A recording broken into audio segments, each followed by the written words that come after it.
Hello, everybody. Welcome to this week's edition of Pollock and Thurston. I am John Pollock, joined as always by Brandon Thurston, Hello. who demands transparency. He wants audited figures coming out of this Sunday. We're going to be focusing. Does that sound more intimidating than it was meant to? Give me an No, it did not. It did not. It was very good. It was very good. We will see what comes out.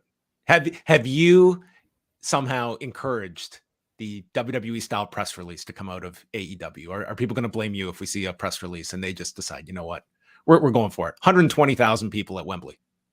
I got the impression of, we want to get into it already, but I got the impression that he prompted me to say that, to be like, this isn't what we're going to do, and then said something about giving an accurate number.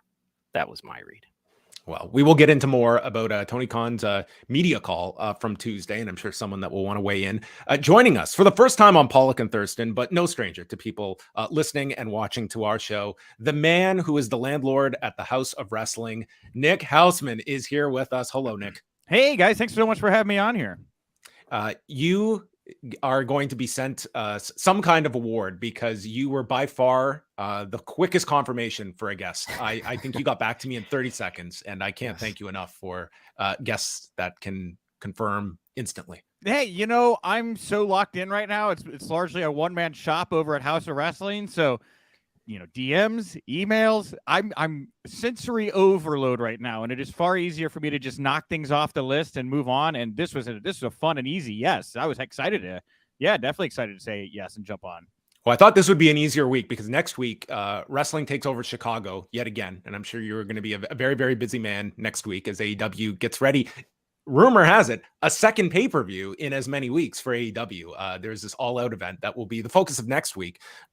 Before we get into all, this will be a heavily AEW-centric chat, but Sure. Just having you on this show for the first time, it's been a number of months now since you've launched Haus of Wrestling, and I just wanted to get some of your own thoughts on running your own site and the comparisons after working for WrestleZone, WrestleLink in the past, and now spreading your wings and you're running your own site, and it's something, Brandon and I can certainly sympathize with. I feel like, because we're less than 6 months in, we're about 4.5 months in, and I feel like I'm just now getting a taste for what it is to really have my space and be doing it my way. We've tried a lot of things out. I was very fortunate, or am very fortunate, to be working with Premier Streaming Network and Inside the Ropes, so I just kind of pushed as much to the side as I could to start bringing some people on this quarter, and I'm very happy to be bringing on Nick Miller. He's a great writer. And Innes from Inside the Ropes has been working with us as a writer and social media person as well. Just signed a couple new advertising deals I'm happy about. And we got a big announcement coming here in a week that I think is going to garner a lot of attention. So I'm just not really kind of starting to feel it. I've been trying to do more I think it's for better, more exclusive kind of insight stuff that I hear about that's going on behind the scenes. People seem to be really digging that. And I've, of course, been staying on top of the interview content as much as possible. So staying busy. I'm really enjoying it. And I appreciate everybody who's been along for the ride. Aside from CM Punk related, what has been sort of the stuff that has hit for you the most that you have found that the audience has seeked out? Like, you have gone out, like, your interviews are, get a lot of attention and the news that you gather from it. But I'm just curious. I imagine that CM Punk has been a lot of a driver of traffic in your world. You told me I was your number one podcast guest. You were. Brandon came on, and we did really well when Brandon came on. Punk news has been big. Punk news is always big, right? I had like the Christopher Daniels head of talent relations not being allowed backstage as a tit for tat phrase deal. That was big. I do a lot more confirmation stuff now, just little stuff that seem to people like, figuring out why is AEW All In not going to be streaming in movie theaters that day. I was surprised to find out it didn't have anything to do with National Cinema Day. So people seem to like those kind of little tidbits. They just, they like exclusive content. And then when it comes to the conversations, I think people really like the human connection, right? The days of like just burying people for content, I think there's definitely a market for that. But I think that when people really hear about like real issues people are dealing with, I don't want to specifically say like Lufisto style stuff, but people kind of just like being real about how they feel about the business or things that they love or they don't love, that stuff always seems to resonate. So human interest mixed with backstage stories, I guess, is successful. With Brandon Thurston as the leading news. They they love the numbers, and I am a subscriber to Wrestlenomics, and I get the numbers. And I'll say on my favorite thing is I like looking at the quarter hours and seeing who actually pops and draws interest and following those kinds of lines. So that stuff does well. I certainly present it. Absolutely. Yeah, it's hard to get meaning out of it, but I appreciate it. Thanks. I found meaning in less. I'll put it that way. Yes, you learn that the questions that you were asking in the first place were not the right questions. Yeah, no. And in the field content always does well. People love it when you're out there talking to people, getting things done. You were there in SummerSlam. People love that stuff. Yeah, it's very interesting to see now with both companies that are giving more of this kind of on-site accessibility that I'm certain, like for myself, for you, Nick, it kind of incentivizes you to be going to these shows and knowing the fact that you can get this type of content, even if it's all these people doing interviews. Like there's only going to be one type of Nick Hausman interview as compared to a John Pollock version, a Brandon Thurston version. Brandon Thurston with Otis. That would be a one-on-one. I think we would all love to see. I haven't been to those days yet, but maybe one. Yeah, you haven't made it out to the media days, Brandon. One of these days. Yes. Well, let's talk a bit about All In as we are days out. Nick, does this feel like this seismic event for AEW? We know the attendance figure of what it is, what the ceiling potentially could be for it. But tell me, this many days out, how it feels to you in terms of this being AEW's.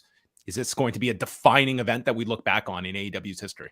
Well, yeah, absolutely. It's a defining event, no matter what kind of shenanigans are going on around it. I mean, it's still the most paid attendance of all time, if I'm not mistaken here. Brandon's on the line, obviously.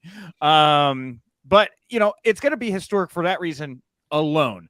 Does it feel like a big show? It is like a Schrodinger's premium live event because it is both big and it is not both big at the same time, I think, because on scale it will feel huge, but there hasn't, I don't think, been a lot of development and storylines to really get people emotionally invested into a lot of matches on the card. A lot of stuff really coming together in the last 14 days heading into the event to really make sense. I mean, you can hang your hat on Adam Cole and MJF and say, well, we've been doing this for a while and look how excited people are for that.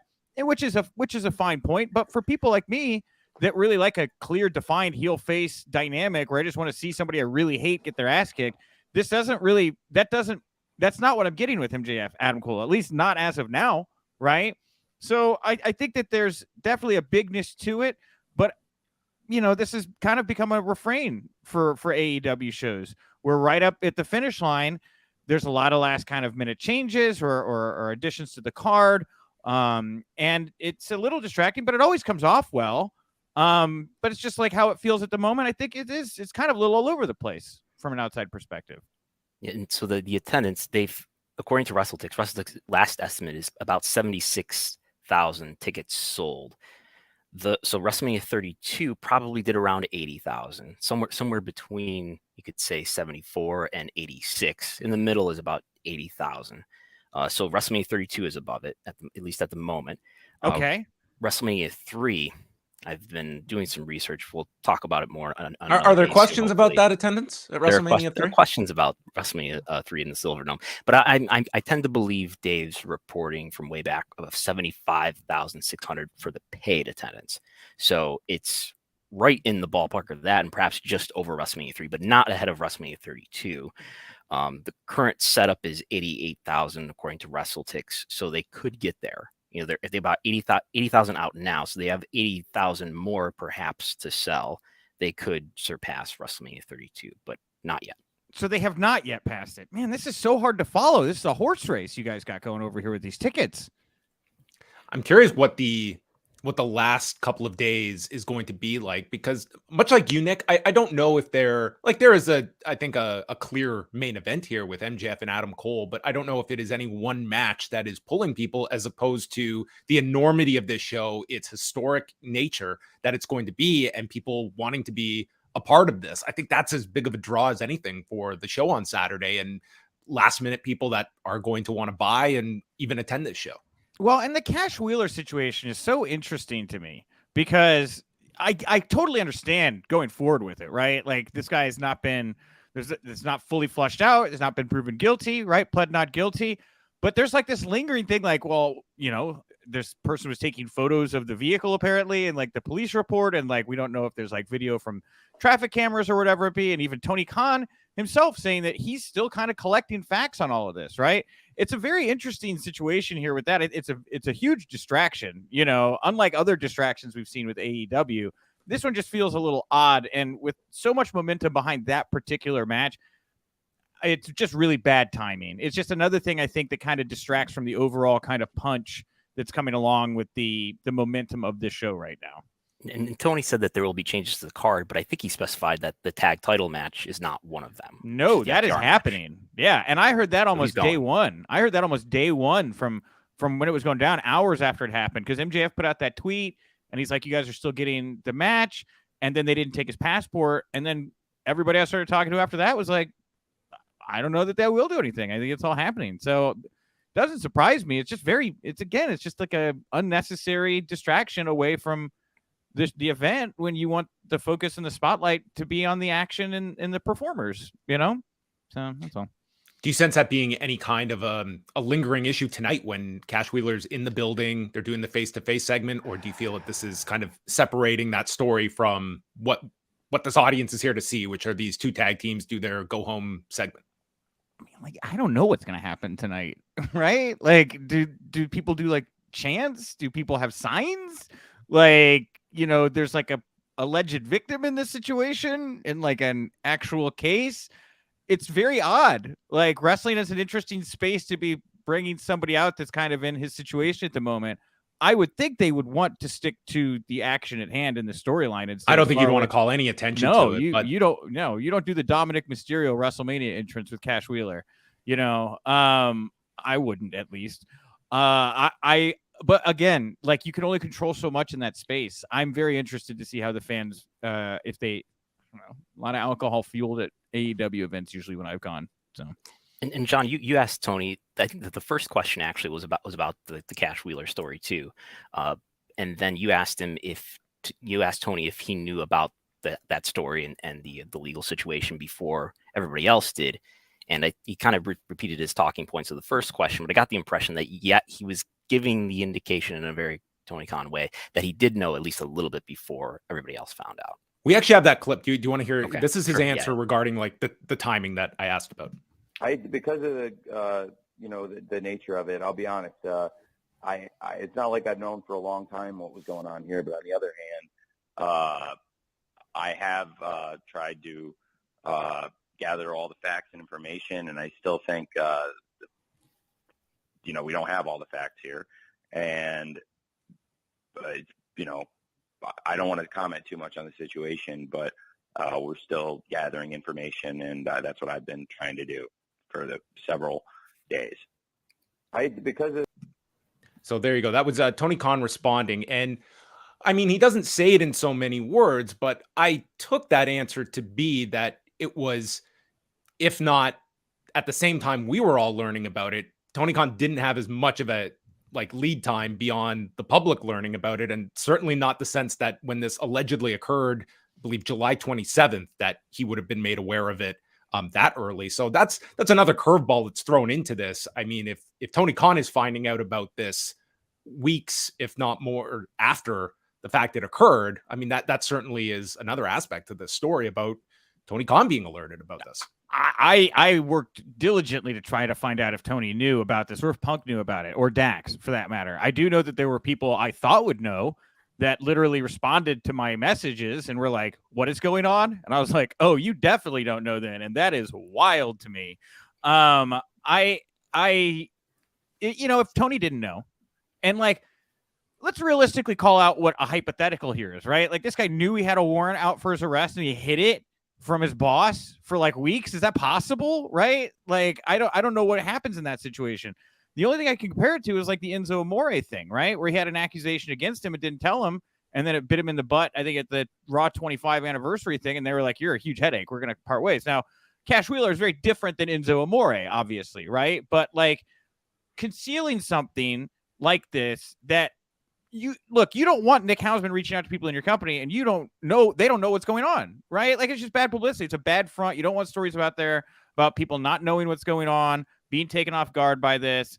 So for that reason alone, I would think that Tony would know and have informed the people around him of what's going on, right? And when he ends his statement there by saying, I've been trying to figure out the facts for several days, that's like not a week, right? This isn't like since the warrant was at several days, gives you a pretty good idea of when he found out. So I would look, if you can no sell it, make it to the show, act like it's not a big deal, fulfill your commitments. You've got advertisers tied up. You've got venue costs tied up. There's a lot of stuff tied up in this, and this is a huge match on your show. I get it. If you can make it there, and then on the other side, you can start to make decisions. I think that's the game plan we're going to see here right now, if I had to guess, right? I don't know.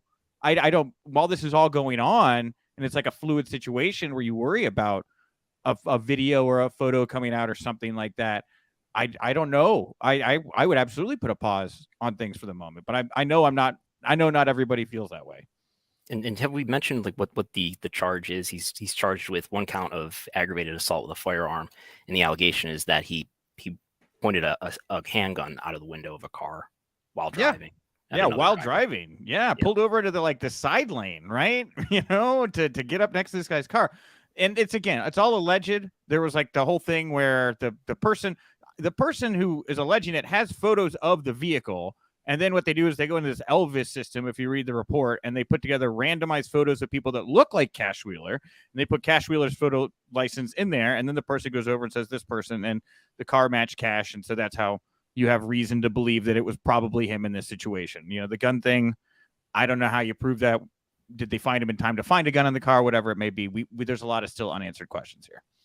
Yeah. I mean, there is, obviously he will get his day to share his side here, but we're going off of what the police report states. It doesn't paint it in a very positive light for him.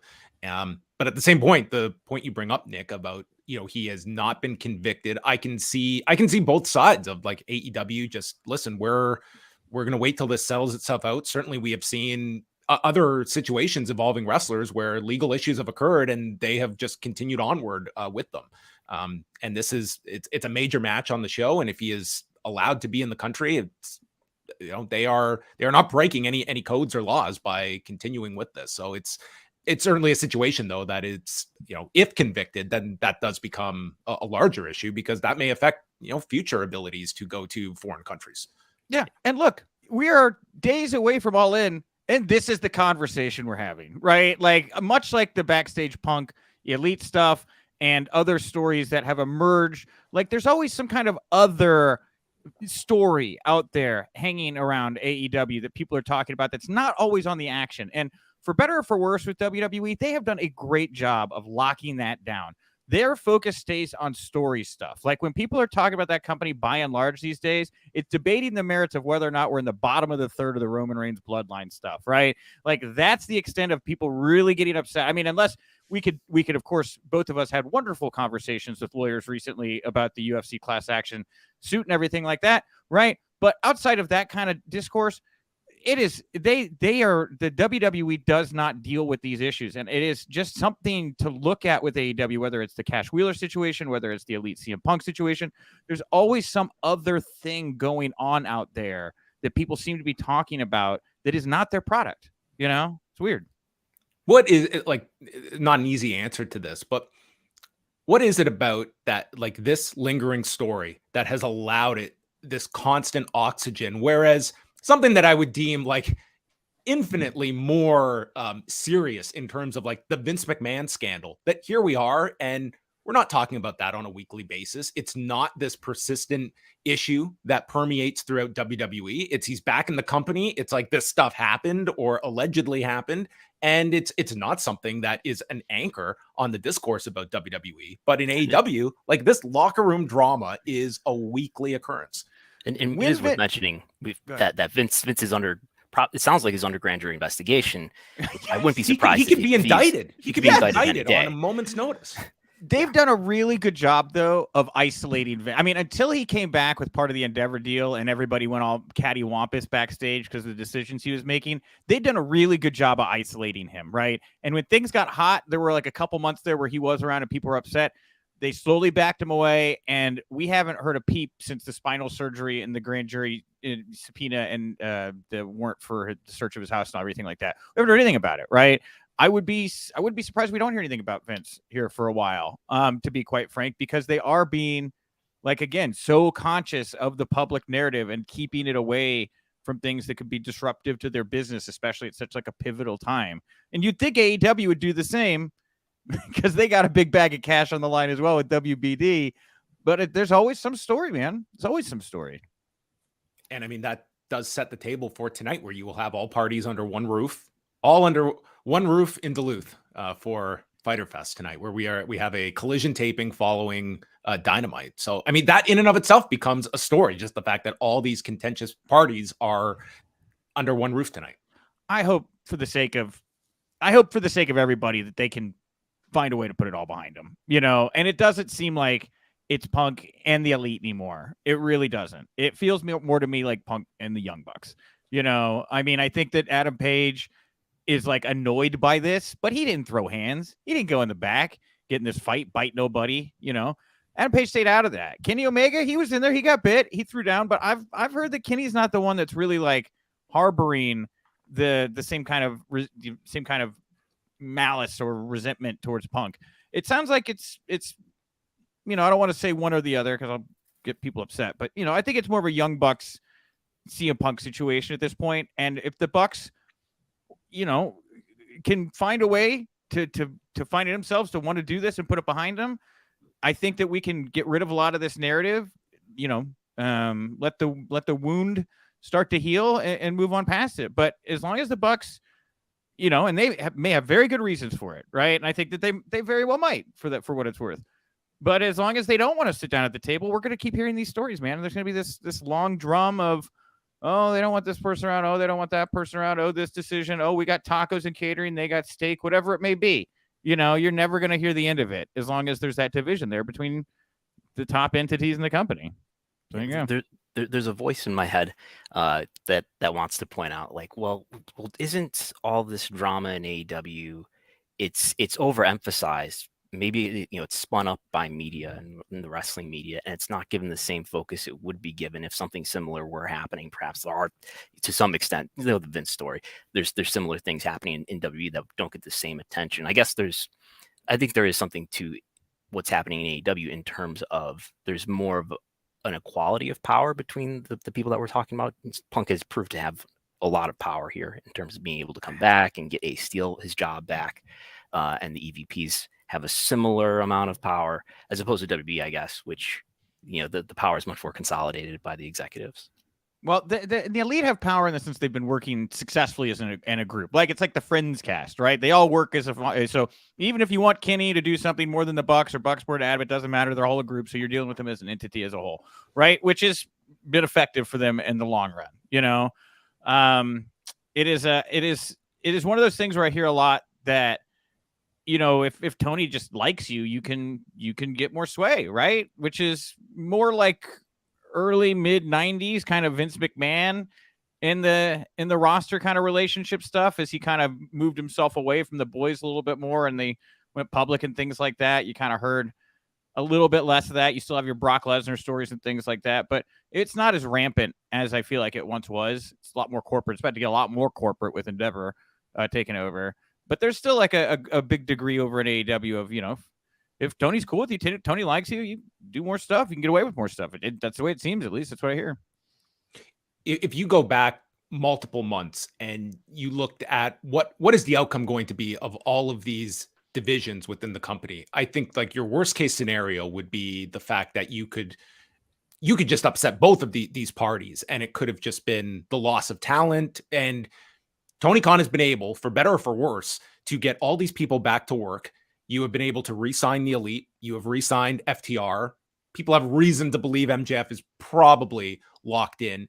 Do you look at this as the best realistic outcome, in that it's not like you have these happy campers, but you have been able to salvage and keep these stars all together and you're moving forward, as opposed to losing a Punk or losing the Elite in an entire group of the four of them opting to leave over any issues that were outstanding? I'm under the impression CM Punk's contract is up a lot sooner than the Elite's is. And if this thing can't get resolved, you know, and these things continue to be stressful and all that. Part of me wonders if the Elite just want to keep Punk uncomfortable and hope he just kind of goes away, right? As opposed to like burying the hatchet and just maybe he sticks around for another decade then, right? Maybe we don't really want that, So there's a lot of what ifs in this situation. It really is just going to come down to whether or not people can, if they want to, come to the table, and that'll dictate the direction of how this all plays out. That's really all it is. Do you get the sense, Nick, that Punk will be happy if this cannot get worked out, if he can just exist in this situation that we currently see now? Is this something like he needs in terms of a resolution?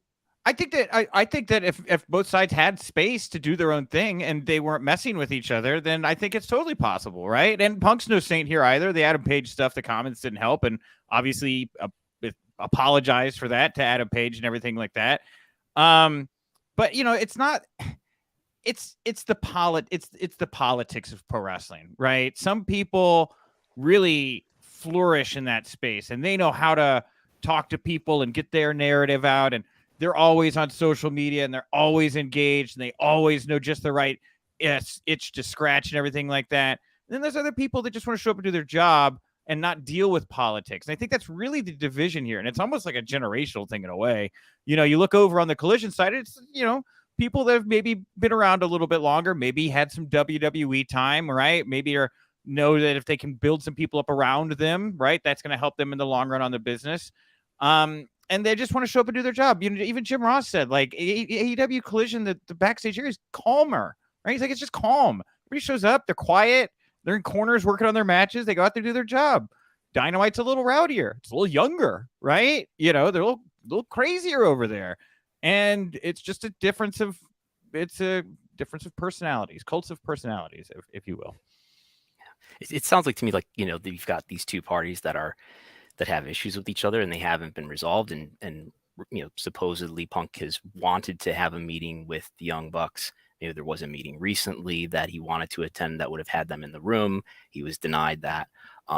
But it sounds like, there needs to be a leader and a mediator to get them together, at least to have a conversation. But that has not happened. And when you've got people taking passive aggressive shots at each other, it just seems like a recipe for things to get worse, not better. Yeah, man. And that's the thing. Is like, what is the guardrails here, right? Where's the accountability? If you do something, what repercussions do you face, right?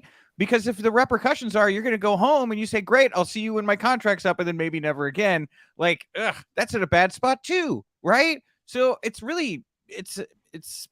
And I think that's where a leader like Tony Khan, whoever is going to be the leader of talent, it has to come in and make everybody, not be friends, but make everybody cooperative with each other, at least in a professional setting. If Tony re-signed the Elite without some kind of understanding about Punk or whatever, which I find hard to believe, I don't know. I as part of that negotiation, I think that's where you have the leverage. You use the leverage. That's where you put the hammer down and say, fine, I'm going to give you these millions of dollars. We'll lock you down for so many years. But as part of it, here's the condition. And if you don't like it, then, what's your counter? Go from there. Let's talk a bit about coming out of this event. They certainly have a big task over this next week and a half to come back the following weekend with All Out. What are you sort of looking at in terms of this experiment of back-to-back weekends of pay-per-views? And are you optimistic that they can pull this off, that this AEW fan base is going to have enough to come back a week later with pretty much a 1 week build for a pay-per-view in terms of the money matches that'll be coming out of this show?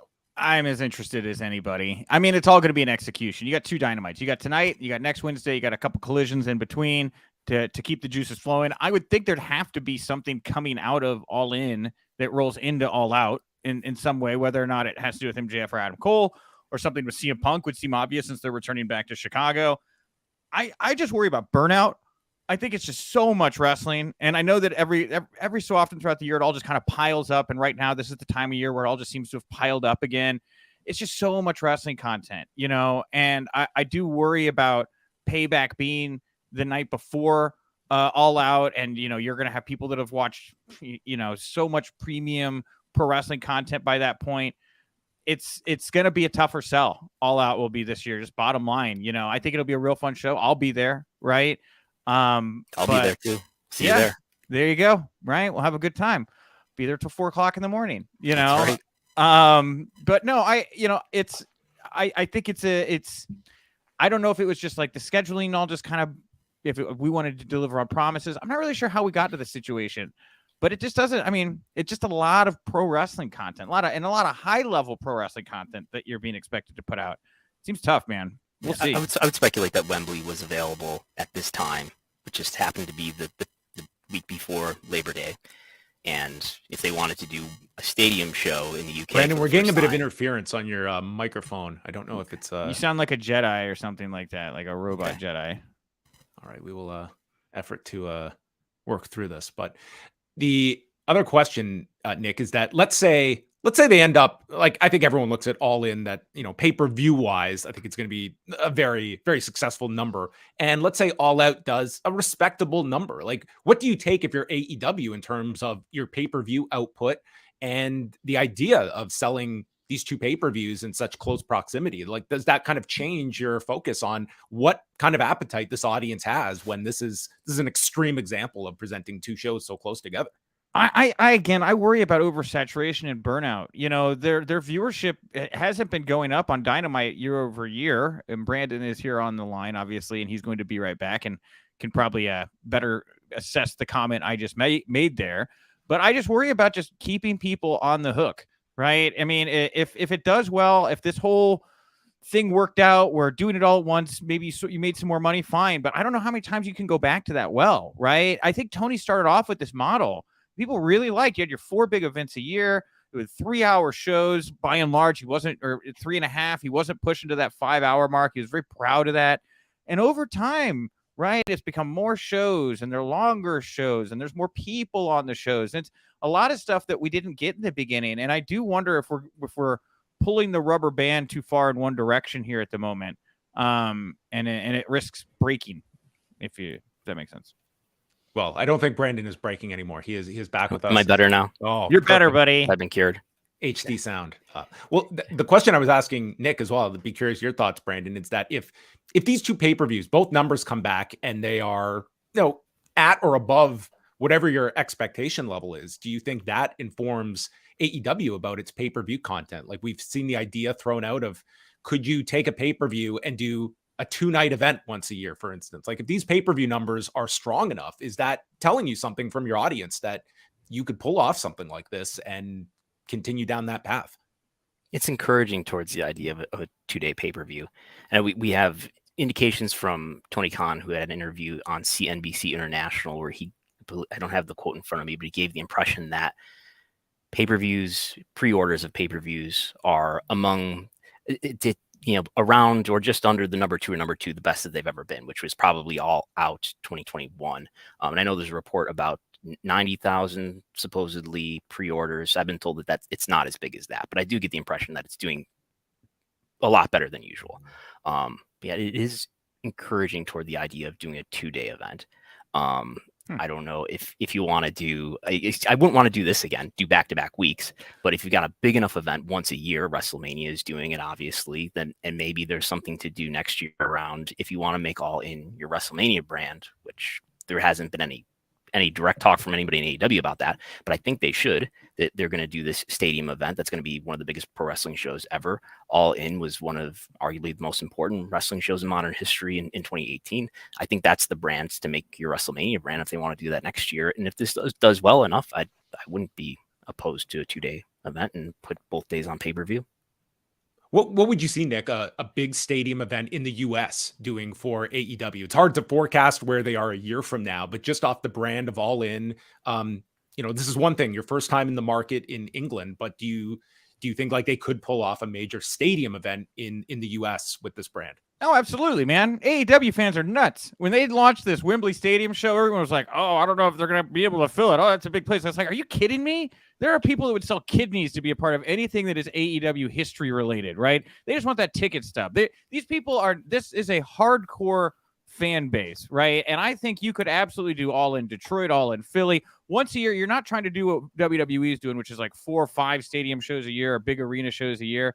One big one, and you say, this year, Las Vegas, we're coming for you. We're going to blow it out. And I guarantee, yeah, of course, you'd have all the fans in Vegas going nuts, and you'd have everybody else being like, yeah, stick it to Vince. We hate WWE. We're going to show them once again with the pocketbook here. We're going to do these blowout shows. 100% I think it would work. Yeah, it's a great idea. One super chat here coming from Nick, from Jake. Welcome, Nick. You've been to a lot of the WWE and AEW scrums. How would you compare the two? Are performers staying in character an issue for you at some of these events?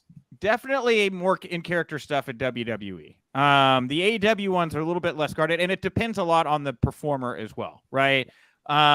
Most performers will let it down, but you'll get an Orange Cassidy, you get an MJF, you get a Danhausen, usually in character.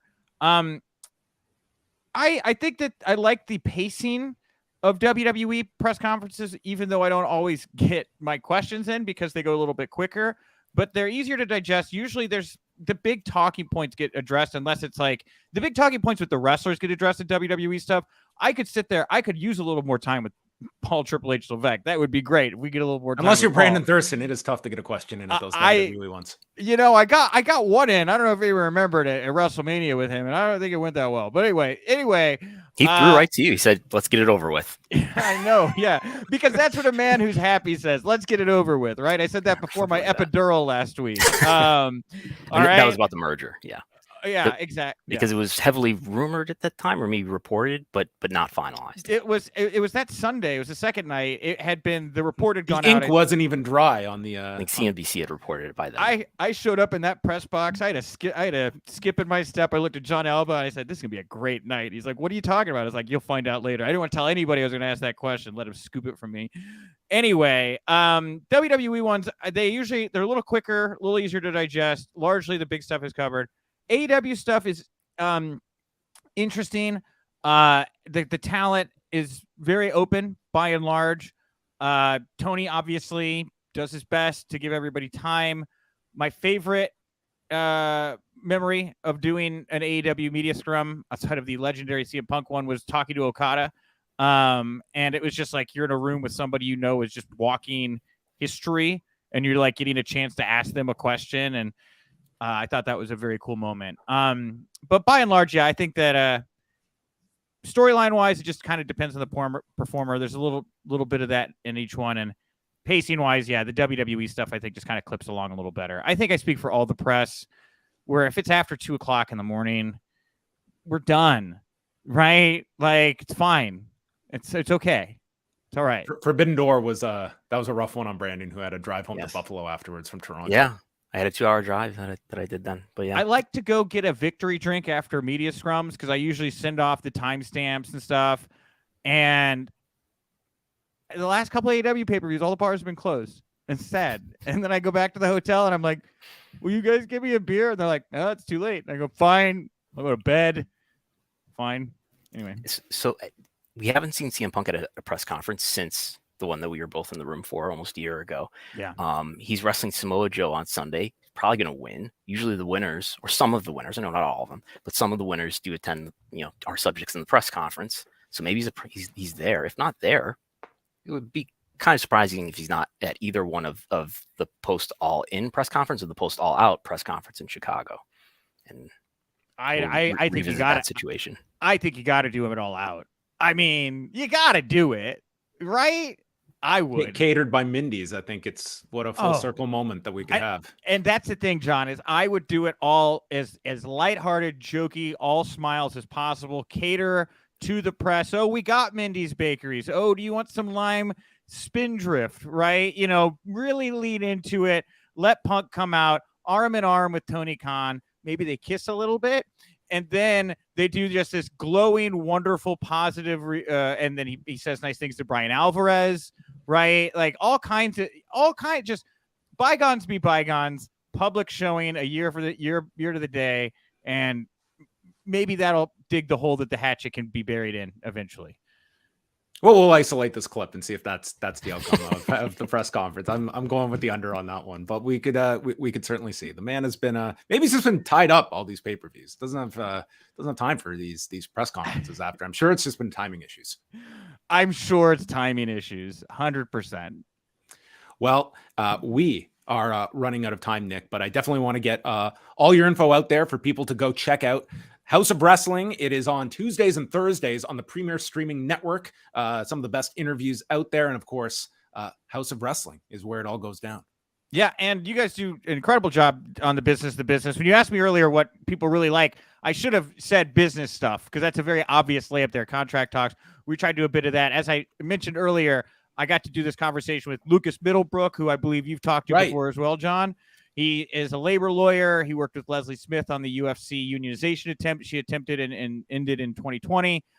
We're back. We're talking. If you listened to this show last week, you were listening to Eric McGregor. McGregor. Okay, yes. Okay, sorry. Fellow Canadian. I knew I was going to mess his last name up. I'm so sorry, Eric. Very good conversation you guys had. If you guys are looking for more, a little bit more on that, come check out Haus of Wrestling, Haus of Wrestling, all your podcast platforms, hausofwrestling.com. And that's really it, guys. It's been a wonderful pleasure chatting with you guys. I appreciate you asking me to come on and talk about all this stuff today. Yeah, it's a really good chat that Nick had with Lucas Middlebrook. If you want to go check that out, very big story that is continuing to escalate in both MMA and certainly there's a carryover to the pro wrestling side. But we will chat with you in the near future, Nick. All the best with your coverage this weekend and surviving next weekend. Hopefully, you get a victory drink after the press conference. Oh, absolutely, 100%. I will. Thank you, Nick. Bye, guys. Thank you, John. Thanks, Nick. Wrong person I eliminated there, but Brandon is still with us here. And before we wrap up things, I want to chat with you just a bit about the media call that Tony Khan did have on Tuesday. I guess the main thing was the Cash Wheeler discussion that we went over. But I mean, also, it sounds like, for all the criticism that has been thrown towards the build to All In, I mean, Tony kind of showing his hand in this one about like there have been the obvious issues he's had with, Bryan Danielson's injury, Jamie Hayter being hurt, but it seems like a lot of other behind the scenes problems that have been affecting the lead up to the pay-per-view, and that more changes to the card are expected. Fightful has reported Ray Phoenix is not expected to be on the show on the weekend due to some kind of travel restriction, and that will probably be explained tonight. But it seems like there were more outside factors affecting this card and changes that are going to be made. Yeah, it definitely sounds like it's a situation where it's going to be what we kind of talked about occasionally, that this could just be like Forbidden Door the first time, where the build doesn't feel great going up to it, but it turns out to be a really good show. And in terms of the performers and the wrestlers, the matches, they're totally capable of having a great card. And the pay-per-view interest, if you take Tony's words at face value on CNBC the other day, the pay-per-view interest leading up to it is pretty strong. Are you at all more optimistic on what the ceiling is for pay-per-view buys? Like last week, you seemed like this is not going to be definitely more optimistic. Yeah. Yeah. It's hard to say because this is one where I don't care what your interest is maybe in the card. And I think the card's going to deliver, but to me, it's more so just the significance of this being a big show that I can see a lot of kind of last minute buys that this is, you have the afternoon factor. Is that going to be a plus or a negative depending on what your time zone is? There's a lot of factors that are hard to attribute for, but if this ends up doing, if this is the second most bought AEW pay-per-view, it's not going to surprise me. Like it has been marketed as the largest pro wrestling event in history. And sometimes that is all you need as a hook that you're telling people this is a real important one above all the other shows. Right. So as people probably know, All Out 2021 was the highest ever at just over 200,000 buys worldwide, all platforms. Number 2 is Revolution 2022, 175. Okay, get up that high? I don't know. Double or Nothing last year did 165. That is, I think, the third highest one. So maybe this can cross 150. I mean, maybe higher than that because everything's been 140 lately, right? According to the Observer and places like that. I think, maybe this can get to the neighborhood of the second highest one ever, 175, 160. When's Polestar going to get into pay-per-view buys? Streaming pay-per-view buys. That would be wonderful. Yeah. This would be the next evolution of all of this. Well, yes. And that was the question that Brandon Thurston posed towards Tony Khan about the ticket sales. And we got several interesting clips from Tony Khan, but one that I think we have to go to immediately is that there was a meeting recently where Mr. Zaslav David Zaslav met Shad Khan. And here is Tony's recollection of that meeting recently. I believe we do fall in with sports. We're a very, very prominent live sporting event. We do tremendous ratings. You may have seen a press release that Warner Brothers Discovery put out yesterday afternoon publicizing the success of AEW Dynamite Fight for the Fallen, which was the #1 show on cable in multiple demographics, and among young men was the #2 show on all of television, including network. And Warner Brothers Discovery very excited about the potential of AEW. In the past year, I've been very fortunate to get to spend time with Mr. Zaslav, and Mr. Zaslav is really excited about AEW. I will take it a step further. I saw Mr. Zaslav over the holidays with my father, and I walked up to him and introduced my father to him, and the first thing he said to my dad is, "Your son is effing killing it." So I was very pleased with that and proud of that, and always nice when your boss tells your dad that you're doing a good job. Mr. Zaslav. Mr. Zaslav. I think we're getting closer to a character on television. I mean, this could be, maybe not performed by David himself, but I mean, so he said over the holidays, so I take that to be around Christmas time. So that's what I thought. I was trying to what holidays, like 4th of July, does that constitute the holidays? I guess, like could be. I don't refer to that. That's like a long weekend. You know what I mean? As I was telling someone earlier, I need a political cartoon style drawing depiction of this moment where David Zaslav in his vest pulls Tony Khan over to his dad Shad and tells him that he's effing killing it. That's the title of the book one day, like yes, the AEW story. But about the question was related to whether or not AEW could be on the sports tier of Max that's going to be branded Bleacher Report. This was asked by John Alba about what it's classified under. And it's worth noting that in the upfronts last May, they were presented by Kathleen Finch, who oversees general entertainment for WBD, and not Luis Silberwasser, who oversees sports. So to some extent, they're seen as under general entertainment. Whether or not they could be on Bleacher Report, though, is a different question. And I'm sure he wants them to be seen as sports. It's like WWE. They want to be seen as sports where it's valuable to be that, and entertainment when it's more favorable to be that. All right. And if you noticed how smooth I was going from one clip to the other, it's because I had not uploaded Brandon's answer, but I have now. And now we can hear Tony's answer when Brandon asked him about, can we eliminate this ticketing confusion that exists for WrestleMania 3, for WrestleMania 32? Can you guys end the go on the controversy? record? Yes. So here was Tony's answer. I will get you guys as best as I can, an accurate number, as I always do. And I've never been in that particular position before to do that math. So I look forward to announcing an accurate number.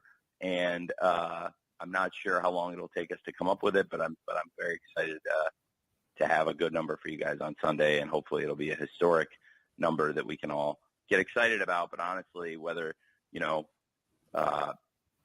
wherever it falls, I think it's going to fall certainly as one of the most successful events ever.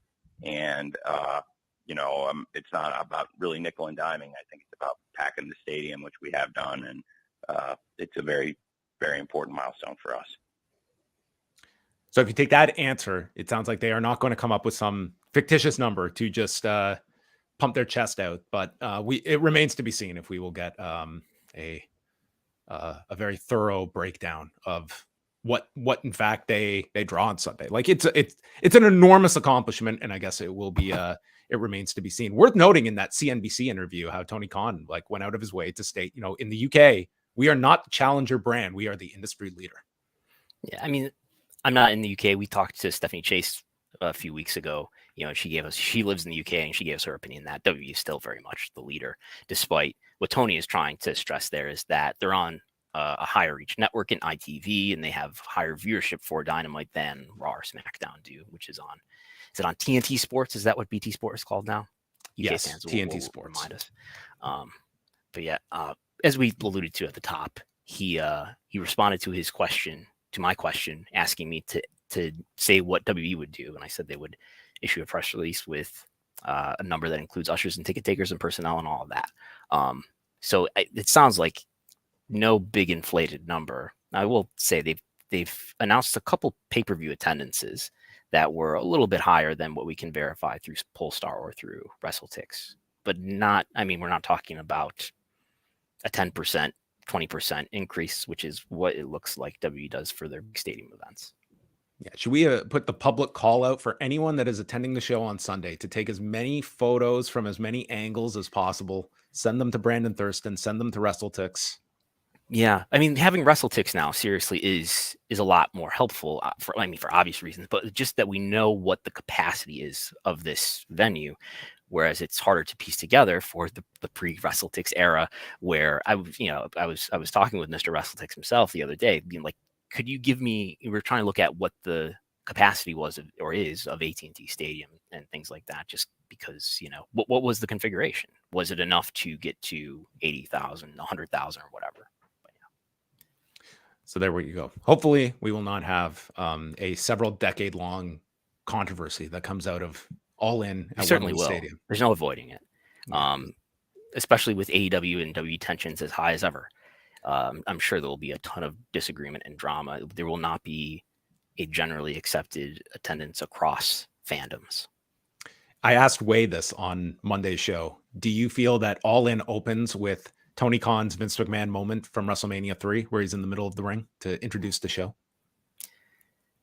I think AEW's brand would be served by less Tony Khan on the air, and more focus on talent. I wouldn't dismiss it. That sounds like something that he might do. He's in terms of in front of the crowd. For the live audience, as anybody who's attended an AEW show knows, he comes out at least a couple times and revs up the crowd and thanks everybody for being there and teases maybe we'll come back or whatever. But he rarely appears live in front of the crowd on television. I can think of the Ring of Honor ownership announcement, the exception. He has been appearing he appeared in an MJF Adam Cole segment. It's pretty close to an on-screen character to me. But no, maybe he will. Well, that is coming up on Sunday. And so what is your plan for Wrestlenomics on Sunday?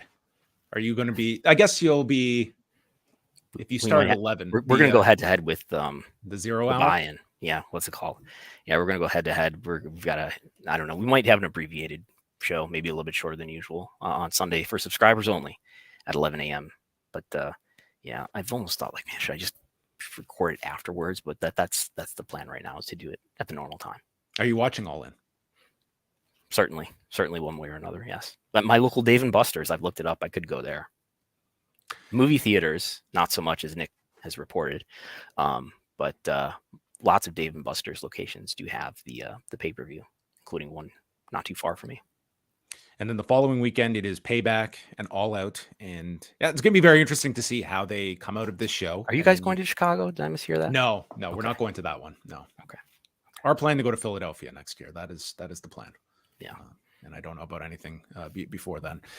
Let's chat just about a couple of ratings notes. We had SmackDown on Friday. This had more NFL preemption. So they did 2,094,000 viewers, a 0.55 in the demo for Edge and Sheamus. It did a very big number in Canada, their largest since the Friday after WrestleMania. So this was a bigger deal in Canada than it was in the US, but kind of standard fare at the moment for SmackDown. Rampage that night, 416,000 viewers and a 0.13 in the demo. This featuring the Commander Rey Fenix match, which I understand that was the best performing quarter of the show. Brandon, was the opening 15 minutes. Trying to load it up right now. There it is. The first quarter for Rampage is almost always the highest, the most viewed quarter. It's at 10 o'clock. Everything else is naturally later than 10 o'clock. Hard to say, what this means relative to what happens usually. I mean, the whole show averaged a 0.13 in the demo, and that's about what Rampage has been doing lately. But it was the most watched quarter, but that's, again, the way it usually is. Anything we're 10 weeks into Collision. Have you noticed anything? Is there anything about Rampage? Has it held up? Is it seems to be doing fine? I mean, relative to what it was. I mean, it's not like this thing has fallen off a cliff. Like a 0.13. I think they did a 0.15 the week before. It's not like this show has just been panned or people have replaced Rampage with Collision. Like there's still a healthy audience by Rampage. I guess tells you how disengaged people were with Rampage in the first place. But it's it's averaging, month to date, it's averaging 416,000 viewers And in the trailing months, I mean, in April it did really well and averaged 500,000, but months before that it was under 400,000. So it's not showing, signs of the argument that Collision's introduction is going to kill Rampage. That's not happening. What the AEW audience is saying is you're not giving us enough wrestling every week. 3-hour Dynamite. We could have a lot more. And on Saturday night with Collision, this featuring Christian Cage against Darby Allin in the main event, we had 482,000 viewers and a 0.17. This was remarkable because in the 18 to 49 demo, among men and women, like identical to the number from the past week, to the point I was thinking, like, did Brandon just mistakenly? I sat on this for a while saying, is this right? Are you sure you didn't just give me the same numbers as last week? I can never recall this happening. Like identical numbers from the week before in the key demo, which was amazing. Yeah, I verified with multiple sources, including Spoiler TV, that this was correct. Because I don't know, somebody messing with me here, but this is what it was. It was almost, as you said, by demo. There are a few down ballot demos that were a little bit different, and and then I have the quarter hours that are distinctly are very different from last week, even though it averages out to the same. And the total viewership was, as we're showing on the screen here, up 2%. Yeah, and again, after 10 weeks, Collision is averaging a 0.2 in the 18 to 49 demo. Now that is kind of helped by that first week, which was that 0.33 that they did. But I would say, like, that's right at the level I would say that you would be happy with. But I mean, it's sort of the calm before the storm once they go into the fall season, and we will see how Collision holds up. And I think this is where it lives in the high teens, mid-high teens, 0.17, 2 weeks in a row. And football will come soon. Is football starting? Maybe it's not starting next week, right? Because you have one more season of preseason, which I realize is the NFL, not college football, which it is going to go against. But doesn't college football start a week earlier? But anyway, I think, if we look at how Raw is affected by Monday Night Football, it's like 10 to 15%. So I think you can count on a similar effect here for AEW. And that's not too bad. That still leaves it in the teens. If you knock 10, 15% off this number, it's down to like a 0.15. That's not too bad. The last number is Raw from Monday, and they did take a bit of a hit. They were going up against the NFL preseason, and NFL was the number one show on cable that night. So Raw fell 9% in viewers. This was their second lowest of the year, 1,591,000 viewers, falling 8% in the demo to a 0.50. Although the first 2 hours were pretty consistent, and then you saw the drop to under 1.5 million in the third hour that led to the 6-man tag main event. But surprising that, not the crossover segment from 8 till 9 is usually like you get a nice bump there. But for Gunther and Chad Gable, that was your peak quarter of the night. Yeah, I don't know if you know, but sports fans need to tell me, is this normal that ESPN would air a preseason game on Monday night? I don't recall that in the past, but I could be wrong.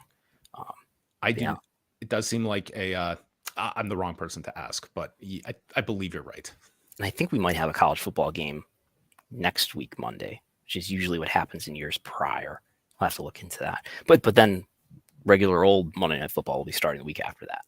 That's right. And then we are right back into the thick of things with football season. But those are all your latest television numbers coming out of the past couple of nights. And that is going to wind down the show. Is there anything outstanding, Brandon, that we have not touched upon that you wanted to chime in about? I don't think so. I hope to have some sort of posted work about WrestleMania 3 coming. If you haven't gotten enough of that yet, which I know you haven't. No, so. Brandon has been doing some furious research on this, and I applaud your efforts to get to the bottom of this number. I feel we're getting closer. I think like this is like you're starting to see this clouded picture. It's starting to dissolve. We're starting to see a bit more clarity some 36 years later.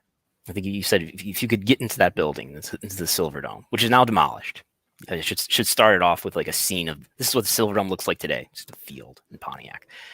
But yeah, if we could count every seat by hand, we can't, but we do have some photos, and I'm continuing to work. I know we talked about this a couple of weeks ago where I'd measured the seat map, and if you assume the seat map is drawn to scale, I've done another method of research to get ask the same question, and I hope to have something done on that soon. This has poisoned my mind because now, like today, There's like a boxing account I follow, and they posted an image from a fight in 1921. They were stating 91,000 people. And immediately I'm just so skeptical. I'm skeptical of all of these numbers now. Maybe I always have been.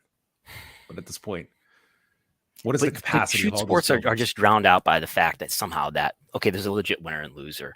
But pro wrestling, the real winner is on some level for some people, not everybody, but that is, what's the biggest show ever? Well, is it WrestleMania 3? Is it WrestleMania 32? What really was the number for either of those events? Is All In going to exceed either of them? It's exceeded. What is the government of North Korea going to throw us a curveball and say, no, we sold every one of these tickets? Though. There's no way they did. You don't think the government of North Korea was owner of this record? As I said on Sunday, we need to send a records request to the Democratic People's Republic of North Korea and see if they. I'm sure they'll get right back to us. Korea and see if they respond to that. But yeah, we have All In 76. But I think SummerSlam 92, if you read the Observer, SummerSlam 92 did higher than that, did like 78,000 paid. But that's with him reporting that 79,000 is the total. So you got like only 1,000 comps out of almost 80,000. That seems low. I don't know. Maybe things are different in 1992. But yeah, probably above WrestleMania 3 is my opinion for the moment, but not WrestleMania 32 yet. Well, coming up tonight, Wei Ting and I are going to be back after tonight's Dynamite in Duluth, Georgia. So you can tune in here on the Post YouTube channel at 10 p.m. Eastern time. And then we will also be live right after All In. So you can get a double dose of Wrestlenomics and Post Wrestling this Sunday. Wrestlenomics will be going live at their regular start time of 11 a.m. Eastern time at patreon.com/Wrestlenomics. And so the All In pre-show, the pre-show. That's the real zero, the negative 1 hour. Negative 1 hour. Before we go into 0 hour. Then you can sit through 5 hours of wrestling, and then you can tune in and hear two people talk about it for another 90 minutes afterward. I mean, could you script a better Sunday? Yeah, so you could listen to the press conference and then watch the post pay-per-view show with John and Wei right after that. Even make your day longer. We will be going head to head with the press conference, which really bit us on All Out last year when we were realizing what was going on as we were recapping this show. I thought about texting you in the car, and but like it got out so late. I think you guys are almost done. We were seeing the comments, and then by the end of it, I'm realizing no one is going to be talking about this pay-per-view tomorrow. They are going to be talking about this press conference. So nonetheless, we will see if any of that happens. I am predicting a lot of rowdy fans coming out of Wembley Stadium after 5 hours in that building. I wonder what the alcohol sales are going to be like at Wembley Stadium on Sunday. Yeah. Yeah, I'm just thinking back to that night at All Out, and because we all walked out of there, and I heard one of the reporters say, "Oh my God, there's another fight," and I thought, not that much of it. I don't know what exactly they were referring to, and then it started to. We knew that Punk lost his mind in the press conference. We didn't know that there was a physical fight yet, but I had some hints. You saw one of the security guys dart. No, I didn't see that. No, I just heard people talking. No, I did not see the security guard. There's video of it though. Well, this is all future content if the parties all come together to tell a story at the end of this whole thing. But that's going to wrap things up. So thank you to Nick Hausman for joining us, and all of you that joined us live. And we're going to be signing off. For Brandon Thurston, I am John Pollock. Thank you for tuning in. Look forward to more guests. We have a potential very interesting guest coming up in a couple of weeks, hopefully. So fingers crossed. And who knows who else will be popping by Pollock and Thurston in the weeks, months, and years to come. But that is all for us. Thank you for tuning in. Goodbye.